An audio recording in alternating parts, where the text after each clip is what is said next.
If the Middle East falls to the axis of terror, Europe will be next, and no one will be safe.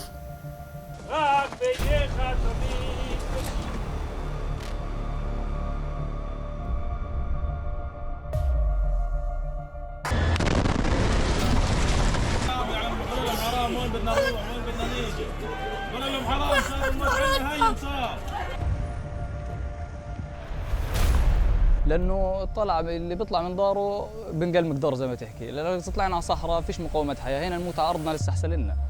يعني كل هذه الاشياء اللي بيعملوا يهددوا فيها مش فارقه معنا. احنا في ارضنا وصامدين. 자, 뭐 갈등의 역사가 상당하다라고 제가 앞서서 말씀드렸습니다만은 이유는 뭐 전쟁의 분쟁의 불씨는 항상 좀 조금씩 차이가 있어 왔는데 근본적으로는 이제 영토, 종교 이 갈등의 불씨가 항상 됐습니다. 네, 종교의 문제도 물론 있습니다. 예. 유대교와 지금 이슬람교의 문제가 되겠고 또 이념의 문제도 또 있습니다. 한쪽은 상당히 이제 서방 민주주의이고 또 한쪽은 어느 정도의 전통을 존중하는 그런 문화 정치 구조를 뒤에 가지고 지금 강대국이 누가 있느냐에 따라서도 계속의 차이가 있었고요. 네, 예. 그렇습니다. 그런데 그것보다는 제가 생각하기에는 영토 문제가 아닌가 그렇게 생각을 합니다. 그러니까 서기 70년 로마가 이스라엘을 점령을 합니다. 예. 이스라엘 사람들이 다 쫓겨납니다. 그게 바로 이제 디아스포라. 네. 이제 흩어져 사는 것이 2000년이지 않습니까? 2000년 동안 그렇게 하는데 각 지역에서 이제 생존을 위한 노력을 굉장히 많이 하죠. 그러다 보니까 거기에서 이제 그 사회에서 성공을 이제 합니다. 예. 그래서 부도 많이 이제 축적을 하고 이렇게 되었는데 그러다가 보니까 이제 엔티세미티즘이라고 해서 반유대주의 정서가 유럽에 형성되기 시작을 합니다. 이제 핍박을 받게 되고 이제 급기야는 2차 세계 대전 중에 600만 명이라는 유대인들이 거기서 유럽에서 학살을 당하지 않습니까? 홀로코스트가 발생을 하죠. 예, 그렇습니다. 그 이제 홀로코스트를 당하고 유대인들 사이에서는 우리가 왜 이렇게 핍박받아야 되느냐에 대해서 매우 많은 연구를 하고 토론을 합니다. 그때 이제 헤르첼이라는 사람이 나타나서 그 시오니즘, 그러니까 우리가 말하는 시오니즘, 지오니즘이라 그러죠.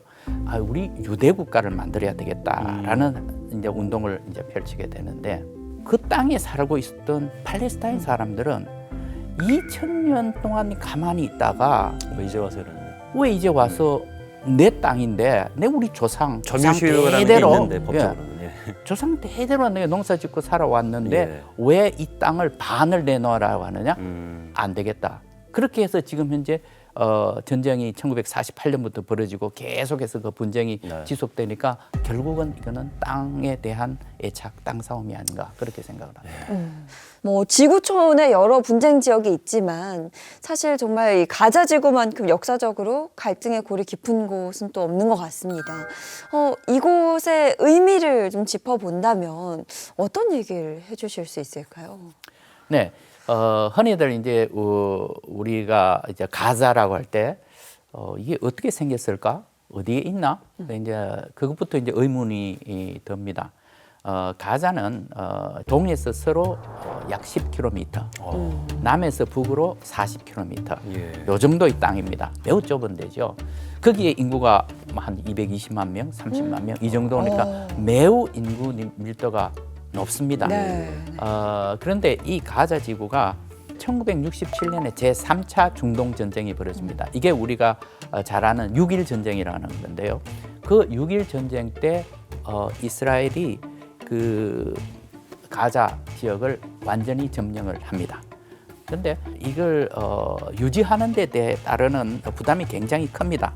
그때는 정착촌도 그 안에 있었습니다. 그러니까 유대인들이 들어가서 정착촌을 짓고서 이스라엘 군대가 거기서 보호하고 있고 이렇게 했었습니다. 그래서 이스라엘 정부가 2005년에 결단을 내립니다. 그때 샤론 총리 하의 정부였는데 Disengagement Plan, 분리 정책이라고 해서 모두 다 철수합니다. 정착촌도 철수하고 군대도 다 철수를 합니다. 그리고 나서 팔레스타인 웨스트뱅크에서 이 근거를 두고 있는 파타 당하고 이 하마스 당하고 이제 또 분쟁이 일어납니다. 결국은 이 가자 지역은 하마스가 장악을 하면서 파타를 다 쫓아냅니다. 그때부터 이 현재까지 계속해서 똑같은 분쟁이 계속 연속이 되고 있는 것입니다. 그러면 이제 역사적인 배경은 어느 정도 이제 전 대사님이 이제 설명을 해주셨는데 시청자분들은 이렇게 궁금하실 것 같아요. 그럼 누가 잘못하는 거야 도대체?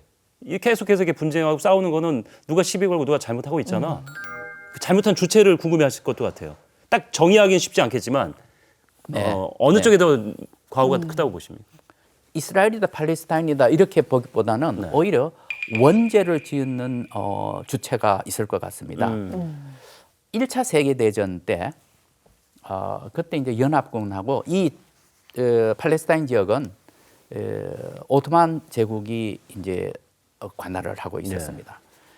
영국에서 생각해 볼 때 이 터키를 몰아내기 위해서는 그 지역에 있는 아랍 사람들하고의 협력이 필요하다 생각을 해서 맥마흔이라고 영국의 주 이집트 대사입니다. 그분하고 아랍의 지도자 후세인이라는 사람하고 서로 이 문제에 대해서 논의를 하면서 편지를 주고받습니다. 이 전쟁에서 우리를 도와달라. 전쟁에서 이기면은 이 지역에 아랍의 독립국가를 창설하는 걸 지지하겠다. 이렇게 선언을 합니다. 근데 그 유대인들이 아주 그 과학자들도 많고 화학자들도 있지 않습니까? 이분들이 그 영국이 전쟁을 수행하는데 필요한 많은 지식을 제공을 합니다. 또 한편으로는 역시 이제 금융계를 갖다가 이렇게 잘 장악을 하고 있었으니까요. 그때 로스칠드라는 우리 잘 아는 사람이죠. 로스칠드가 영국에서 이제 금융업을 하고 있었는데 상당히 많이 재정적으로 도와줍니다. 영국 정부. 그래서 결국 영국 정부에서는 1917년에 벨포선이라고 해서 만약의 경우 이 전쟁에서 끝나고 나서 연합국이 이기는 경우에 이 팔레스타인 지역에 유대인들의 조국을 창설하는 것을 지지를 하겠다. 이렇게 해서 양쪽에 이렇게 서로 마찰되는 약속을 해야 하는 것입니다. 이 상황에서 유럽에 있던 유대인들이 아까 말했던 시오니즘 때문에 이제 돌아오기 시작을 합니다.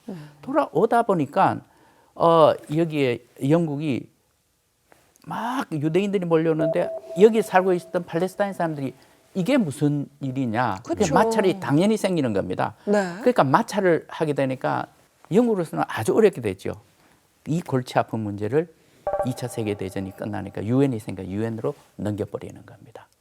이렇게 보면은 과연 누가 다 잘못했을까? 이게 강대국들이 이 일을 저지른 것이 아닌가라는 강한 그러니까 로마도 있었고 이제 영국도 있었는 것이죠. 그리고 그 이후에 또 분쟁이 계속되는 것을 봤을 때 그러면 이스라엘이냐 또 팔레스타인이냐 또 이 각각의 이 민족에 자기들의 예언이 있고 자기들의 역사가 있고 또 자기들의 프라이드가 있는 겁니다. 그래서 우리가 어느 한쪽을 잘못했다라고 규정하기는 매우 어렵습니다. 네.